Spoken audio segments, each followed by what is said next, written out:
Hello everyone, I'm the 12th Women's World Chess Champion Alexandra Kostyniuk, and I welcome you to the second video of my video series Absolutely Must Know Endgames for Chess.com. And today we're gonna talk about, well, a rare endgame. I must tell you that this one I only faced once in my entire career, and I've played several thousand of chess games.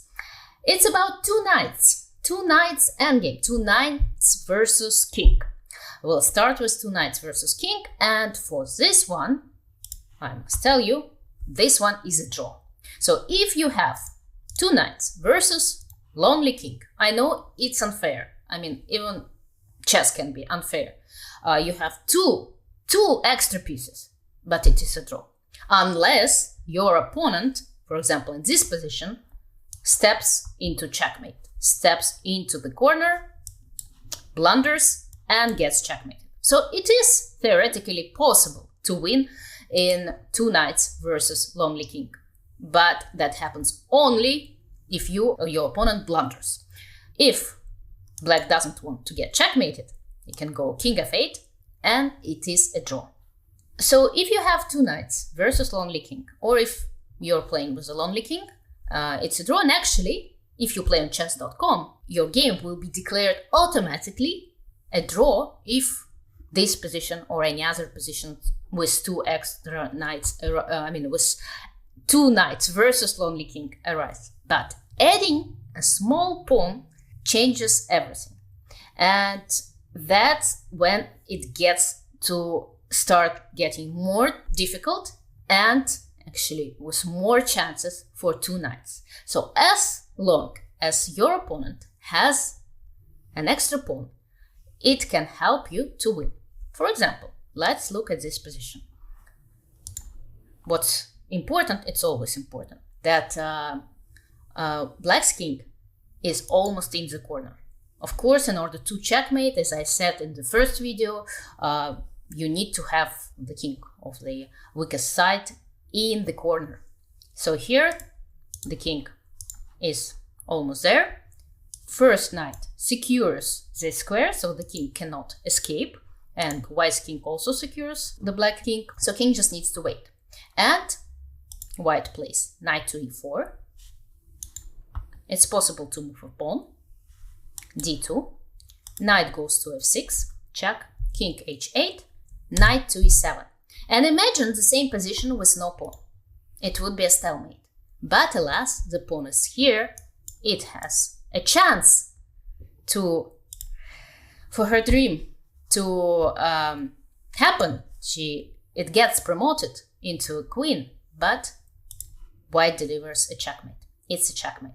And that's why having a pawn versus two knights, actually, it's not good for the weakest side.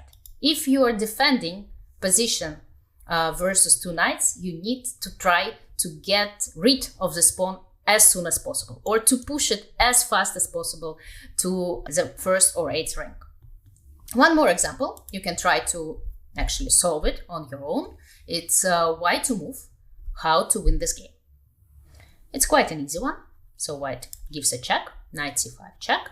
There are several moves possible, so let's study all of them. If king goes to a7, king c7, and again, the problem for black that this pawn is here, so it's not possible to stalemate. b3, knight a3, b2, knight b5, king a8, knight d7, and b1 queen, knight b6. Let's get back. If the king goes to b8, unfortunately, it also doesn't help black. Knight a5, b3, knight c6, and we see how knights coordinate, how knights work together very well. And there is only one square that is left for the black king. King goes to the corner, and that's what white wants and needs. King c8, very important, leaving the square for the knight. b2, knight a6, b1 queen, and knight c7. The queen is on the board, but it's too late. So that's how a stronger side often wins if the weaker side has this extra pawn. there is a lot of theory about two knights versus one pawn. There was a very known chess composer, Alexei Troitsky, who analyzed this endgame in detail, and he figured out the so-called Troitsky line. He proved if black pawns are standing like this, not further than this line, and it has the knight blockading it somewhere. For example, if the pawn is on a4, white's knight is on a3, theoretically it's possible to win. But sometimes it requires more than 100 moves to win. So yes, there is such a line. Yes, if there is a pawn versus two knights, there are great chances to win. But this journey for winning the game can be very tricky and difficult. But there are chances and you can try. And I think that's all you really need to know. To finish this video, let's analyze, let's go over to examples from practical chess. One position is from my own game. I was playing white and, well, I ended up in a worse endgame, but I was able to save myself because in this position, even though my bishop is under attack, I don't mind to give up this bishop. What I wanted to do is to exchange this pawn, and I played b4. And even though I do have one pawn versus two knights, it's not enough in this particular situation to win the game. So my opponent tried to win it, but you see, when I had a chance, I tried to push it forward, so it gives less possibilities to maneuver for the stronger side. Knight d5, king a7, knight c7. During the game, I had no idea whether this position is drawn or lost, but of course, I did whatever I could do. I tried to escape from the corner. It's always dangerous to stay in the corner. My opponent tried to maneuver and to find a winning combination, to push my king to the corner and then use some extra tempi that she can get because of this pawn, but it was not possible, and quite fast we agreed on a draw. She took the pawn, she played knight d5, and it's a beautiful stalemate. It's a beautiful stalemate. And one more practical example. This one is between Veselin Topalov and Anatoly Karpov. So two very strong grandmasters, two former world champions, and let's see how this game proceeded. Knight takes d4, Karpov sacrificed the knight takes d4, and this position is theoretically a drawn position. So I checked with TableBase. You can check it out as well on chess.com. There is an option, TableBase tab, where it shows exactly how to evaluate position with 7 chess pieces or less. But let's see how the game proceeded. So king c3, king c5, king d3, knight d2, e2. So far so good. It's still a draw. King c4, king c2, knight d4 check. And here comes a blunder, a very serious mistake. Karpov makes the move king to b2. And again, sometimes there is no need to know some concrete lines of winning or drawing. You need to know and understand general principles of any chess game. And general principles tells us that you need to keep your king in the center.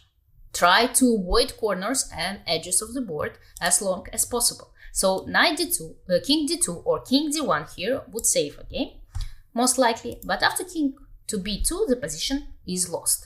Okay, it's very complicated. It's challenging to find the winning way, but let's see how the game proceeds. King to b4. If the king goes to c1, white wins by playing king to c3, king to b1, and here very beautiful maneuvers of this knight start. The knight actually goes around in circles, and actually somehow magically, to me it's complete magic, this one knight forces the king to get to the corner. So knight e3, let's just enjoy, because it's impossible to memorize. Knight to c2, you see, cutting off the king from the center. King to c1, knight to e3, again securing this square, not letting the king escape. King to b1, knight c4, circles and circles, but circles, they become smaller and smaller. Knight to b2, again, not letting the king escape. King b1, knight to d3, taking under control this square. King to a2, and now king to b4. Again, somehow the king controlled these two squares. The knight controls b2 and c1. So the king is getting to the corner, and finally, when the king is in the corner, this knight joins the action. Knight to e2. And you see how important it is that this pawn is still alive, because after g3, knight c3, almost stalemate, but almost, because this pawn has moves to make g2, knight b4, g1, knight c2 checkmate. A very beautiful line, and actually something similar happened in the game. But let's get back to the game. After king to b4, king to a2 happened. And here, as we know, as we may remember, knight b5 and knight to a3 was a winning idea. But Topalov played knight d to f5, a move in the wrong direction, and actually there is a very interesting position of mutual Zugzwang that can arise. Again, this position is drawn theoretically, and Black could have saved himself by playing king to b1, with the idea after knight to e3, play king to b2. And apparently this knight has to move, and thus giving this king a possibility to escape to the center. Or if this knight moves, then Black will have a chance to move this pawn and to give it up, preferably. But in the game, Black played king to b2, and after knight to e3, there is Black to move, unfortunately, and every single move makes Black's position worse. So king to a2, knight to c4, and similar maneuvers. We've seen this position already. The circles, beautiful circles of white knights start. King to c1, knight to b2, securing this d1 square. King to b1, knight to d3, securing this c1 square. King to a1. The king is in the corner. King to b3. King to b1, knight to e2, and Karpov resigned because after g3, knight c3 check. King a1, knight b4 will follow, g2, knight c2. A very interesting and instructional, I hope, endgame with two knight versus pawn. So to finish up this video, let's summarize